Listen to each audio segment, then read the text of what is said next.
What if the deepest betrayal isn't the knife in your back, but the whisper in your mind? What if the voice that undoes you knows you intimately? Your fears, your wounds, your ache to be enough. This is the voice that never screams. It sighs, it reasons, it warns. Tonight, we step into the shadowed chamber of the soul to meet the critic, not the loud one, the quiet architect who builds your cage from the inside. The critic doesn't wear horns. They wear a smile. They sound like love, but feel like control. They're the friend who raises an eyebrow when your dreams take flight. The parent who calls your confidence arrogance. The mentor who clips your wings in the name of realism. They don't need to break you. They just guide you gently towards smaller versions of yourself. You shrink, thinking you're maturing. You settle, thinking you're being wise. You adapt just to survive their approval. Doubt doesn't crash through the ceiling. It drips, slow, cold, relentless. It sounds like, "Are you sure that's a good idea?"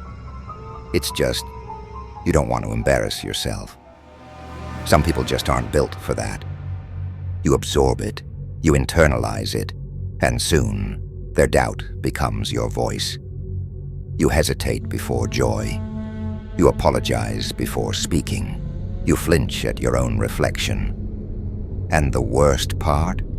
You think it's you. The critic teaches you that your light is dangerous unless filtered through their lens. So you grow grateful for their support. Grateful for the person who tightens your leash and calls it protection. You say, "I want to try something different." They reply, "Just don't get your hopes up." You murmur, "I want to be seen." They respond, "Don't become one of those people." And you believe them because they claim to love you. But the critic doesn't work alone. They bring mirrors, dirty, twisted mirrors. In each, someone is doing it better, smarter, faster, with more grace. You see your life not through your own eyes, but through theirs. And in those eyes, you're lacking. You're always 2 steps behind. One mistake, too many. You chase versions of success that were never yours to begin with. This is not growth. This is erasure. And then one day, you hear it. Not from them, from you. That same voice, the one that used to live outside, now lives in your mind. You criticize your own joy. You shrink from your own reflection.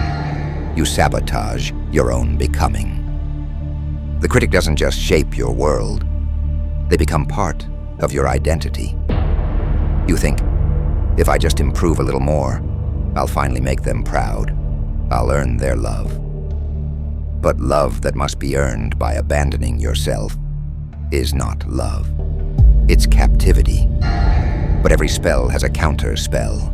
An awakening begins with naming. Name the critic, within, without. See them not as protectors, but as architects of fear.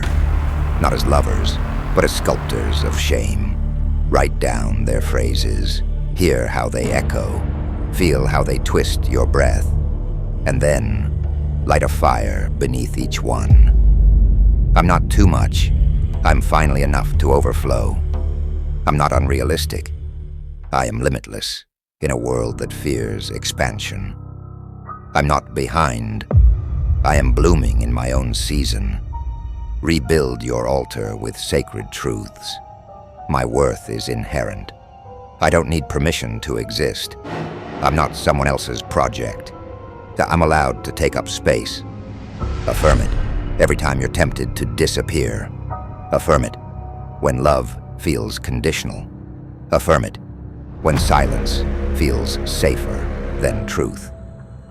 And when the critic comes, with concern in their voice, with worry in their eyes, look them in the soul and say, "That doesn't serve me anymore," because it never did. The architects of doubt may be clever, but their foundation is brittle, built on your belief that they know who you should be. Tear down that illusion. Return to the clear mirror, the one that shows you as you are, radiant, imperfect, rising. You are not broken. You are just buried under someone else's fear. Rise from that place. Take your name back. Take your voice back. You are enough. Beyond measure, beyond comparison, beyond their version of you. If this stirred something in you, don't let it fade. Tag someone who needs to remember their light. Send this to the soul who's forgotten their own reflection. And always, always remember. The only approval you ever needed was your own.